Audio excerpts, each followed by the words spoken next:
نحمده ونصلي على رسوله الكريم اما بعد فاعوذ بالله من الشيطان الرجيم بسم الله الرحمن الرحيم الطلاق مرتان فامساك بمعروف او تصريح باحسان۔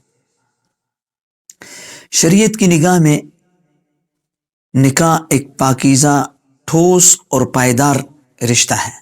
جہاں قرآن پاک نے میاں بیوی کے تعلق کو آپس میں سکون قرار دیا، وہیں پہ قرآن پاک نے میاں بیوی کے تعلق کو لباس سے تشبیہ دی، اور لباس جیسے بدن کی زینت بنتا ہے، اسی طرح میاں بیوی کا رشتہ ایک دوسرے کی زینت، اور لباس جیسے بدن کے عیب کو چھپاتا ہے، اسی طرح میاں بیوی کا آپس کا رشتہ یہ ایک دوسرے کے عیوب کو چھپانے کا ہے۔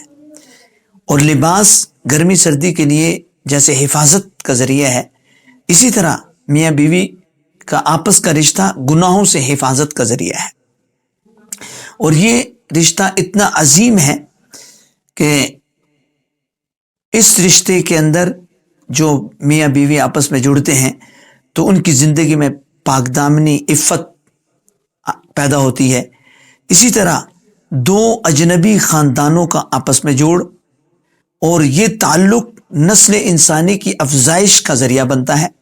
یہی وجہ ہے کہ اسلام طلاق کو پسند نہیں کرتا۔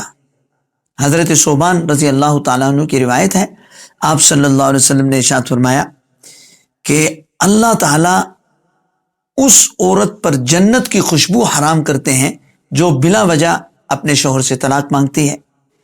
ابن ماجہ، ابو داؤد شریف کی روایت ہے کہ ان ابغض الحلال عند اللہ الطلاق، کہ اللہ کے نزدیک حلال چیزوں میں سب سے قابل نفرت چیز وہ طلاق ہے۔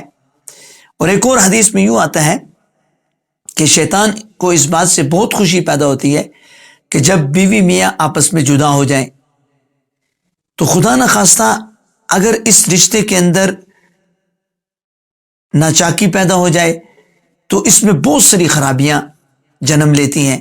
ان میں سب سے پہلی خرابی کہ دو آدمیوں کا آپس میں گھر ویران ہو جاتا ہے، اور اسی طرح بچے جتنے بھی ہیں ان کی تعلیم، تربیت، پرورش اس کا بالکل مستقبل نہیں ہوتا۔ اور تیسری چیز وہ یہ ہے کہ ان کے آپس کے ناچاکیوں کی وجہ سے، بدسلوکی کی وجہ سے ایک بہت بڑا گیپ ان سب کے اندر آپس کے دو خاندانوں میں پیدا ہوتا ہے، جو شریعت کے اندر سب سے زیادہ مبغوض ہے۔ اب مگر کبھی کبھی طلاق اور بیوی میاں کی جدائی ایک ضرورت اور مجبوری بن جاتی ہے، کہ جہاں بیوی میاں کے اندر ایسی رنجشیں پیدا ہوتی ہیں، اس رشتے کو خراب کرنے کے لیے ایسی رنجشیں پیدا ہو گئیں کہ جہاں پہ دونوں کا آپس میں اکٹھے رہنے سے دونوں کے حقوق کی پامالی نظر آ رہی ہو، تو وہاں پر شریعت نے مجبوری اور عذر کے طور پر طلاق کو اختیار کرنے کا جو ہے نا وہ ایک آپشن دیا ہے۔ لیکن اس طلاق کو بھی جب ہم اختیار کریں گے تو اس میں بھی بہتر قسم کو اختیار کریں گے، اور وہ بہترین قسم طلاق کی وہ طلاق رجعی ہے۔ اور یہ بات یاد رکھیں کہ شریعت کے اندر طلاق کی تین قسمیں ہیں، ایک طلاق رجعی ہے، ایک طلاق بائن اور ایک طلاق مغلظہ۔ طلاق رجعی یہ ہے کہ شوہر اپنی بیوی کو واضح الفاظ سے ایک یا دو طلاق دے دے۔ اب اس شوہر کے لیے اختیار ہوگا کہ وہ اپنی بیوی کی جس کو طلاق دی ہے اس کی عدت میں، یعنی 3 ماہ کے اندر وہ اپنی بیوی سے بغیر نکاح کے رجوع کر سکتا ہے۔ اور اسی طرح اگر اس نے رجوع نہ کیا تو وہ بیوی زوجیت سے نکل جائے گی۔ لیکن اس میں ایک بات یاد رکھنے کی ہے کہ شوہر کے پاس جتنی اس نے طلاقیں استعمال کی ہیں، باقی ماندہ طلاقوں کا اختیار باقی رہے گا۔ مثلا شوہر نے ایک طلاق دی تھی تو عدت گزرنے کے بعد جب اس نے نکاح کیا یا دوران عدت بغیر نکاح کے اس سے رجوع کر لیا تو 2 طلاقوں کا آپشن اس کے پاس باقی ہے۔ اب یہ 2 طلاقوں اس کے پاس ہیں، اب 2 طلاقوں کے ساتھ یہ اپنی بیوی کو فارغ کرے گا تو یہ ہمیشہ کے لیے بیوی فارغ ہو جائے گی۔ طلاق کی دوسری قسم وہ طلاق بائن ہے۔ طلاق بائن کا مطلب گول مول الفاظ یعنی کنایہ الفاظ سے اپنی بیوی کو طلاق دینا، یا طلاق کے ساتھ ایسی جو ہے نا وہ صفت ذکر کرنا جس سے طلاق کے اندر سختی پیدا ہو۔ مثلا شوہر اپنی بیوی کو کہے کہ میں تمہیں لمبی چوڑی طلاق دیتا ہوں، یا یوں کہے کہ تم میری طرف سے فارغ ہے، تم یہاں سے نکل جاؤ، اپنا راستہ اختیار کرو۔ ان تمام الفاظ کے ساتھ دو ہی صورتوں میں طلاق پڑ سکتی ہے۔ پہلی صورت یہ ہے کہ شوہر ان الفاظ کے ساتھ اپنی نیت کو واضح کرے کہ میرے ان الفاظ کے بولنے کا مقصد طلاق ہے، اور دوسری صورت میں اس طرح وہ طلاق پڑ سکتی ہے کہ وہاں پہلے سے طلاق کی گفتگو ہو رہی ہے یا بیوی طلاق کا مطالبہ کر رہی ہے، تو اس صورت میں جو ہے نا طلاق بائن پڑ جائے گی۔ اور جب طلاق بائن پڑ گئی، اب اس کا حکم یہ ہے کہ اب یہ خاوند اگر اپنی بیوی کے ساتھ اسی بیوی کے ساتھ نکاح کرنا چاہتا ہے تو نئے سرے سے تجدید نکاح ہوگا اور تجدید مہر ہوگا، اس میں تب جا کے وہ اس کا نکاح بحال ہوگا۔ اور اس کے اندر بھی ایک بات یاد رکھنے کی ہے کہ طلاق بائن سے ایک طلاق پڑتی ہے، باقی جب نکاح ہو گیا تو اب اس کے پاس دو طلاقوں کا اختیار باقی ہے۔ اور تیسری قسم کی طلاق وہ طلاق مغلظہ ہے، جس میں آدمی اپنی بیوی کو 3 طلاقیں دیتا ہے۔ اب یہ بیوی اس کے لیے ہمیشہ کے لیے حرام ہے۔ ہاں ایک صورت میں حلال ہے کہ جب وہ اپنی بیوی کے ساتھ جو ہے نا یعنی وہ بیوی حلالہ سے آئے اور پھر یہ دوبارہ جو ہے نا اس سے نکاح کرے۔ اب حلالہ کا شرعی طریقہ کیا ہے؟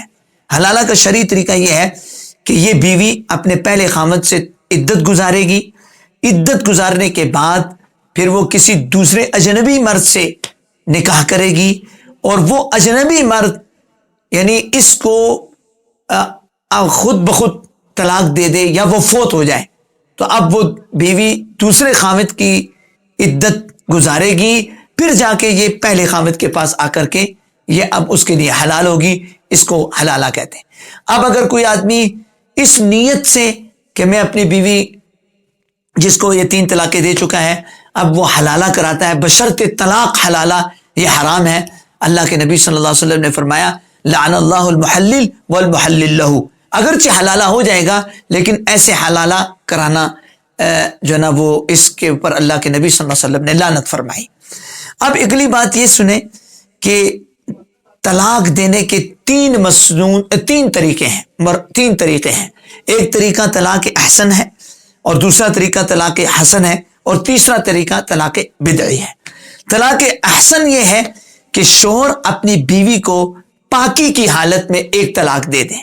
ظاہر ہر عورت کو 7-8 دن حیض ہوتا ہے اور باقی 20-22 دن وہ عورت پاک ہوتی ہے، تو اس پاکی کی حالت میں شوہر اپنی بیوی کو 3 طلاق دے دے، 3 طلاق نہیں 1 طلاق دے دے، اور اس کے بعد اس کے ساتھ جسمانی تعلق ختم کر دے اور اس کو بیوی کو عدت کے لیے چھوڑ دے۔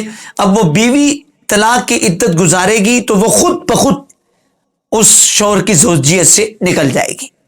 اب یہ طلاق احسن اس لیے ہے، سب سے بہتر اس لیے ہے کہ اس میں شوہر کے لیے یہ آپشن ہے کہ عدت کے اندر وہ اس سے جو ہے نا دوبارہ اس سے رجوع کر سکتا ہے بغیر نکاح کے۔ اور دوسری بہتری اس میں یہ ہے کہ وہ شوہر جو ہے بغیر حلالہ کے اس کے ساتھ دوبارہ نکاح بھی کر سکتا ہے عدت کے گزرنے کے بعد۔ تو یہ طریقہ اس لیے اس طلاق کو طلاق احسن کہتے ہیں۔ اور دوسری طلاق طلاق حسن ہے۔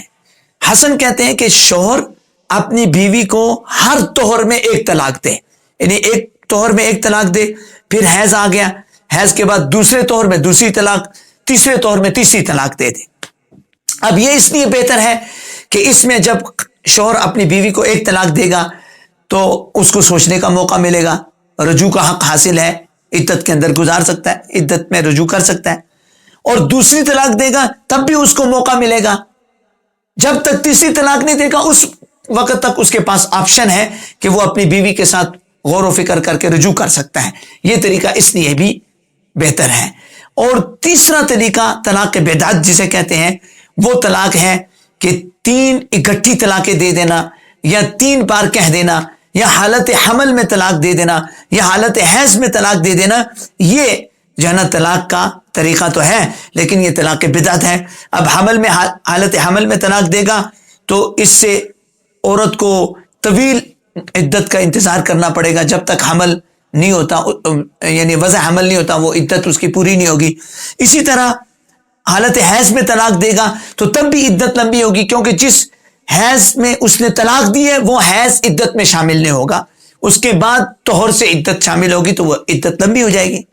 تو اللہ تعالیٰ سے دعا ہے اللہ تعالیٰ مجھے آپ سب کو سننے سے زیادہ عمل کی توفیق عطا فرمائے۔ اس میں اور مزید بہت مسائل ہیں، نشے کی حالت میں طلاق کا کیا حکم ہے، ایسے ہی مجبوری کی حالت میں طلاق کا کیا حکم ہے، مرض الموت کی حالت میں طلاق، تحریری طلاق، اشارے کے ذریعے سے طلاق، اور ایسے ہی ٹیلی فون کے ذریعے سے طلاق، یہ تمام انشاءاللہ اگلی مجلس میں آپ کے سامنے ذکر کیا جائے گا۔ وآخر دعوانا الحمدللہ۔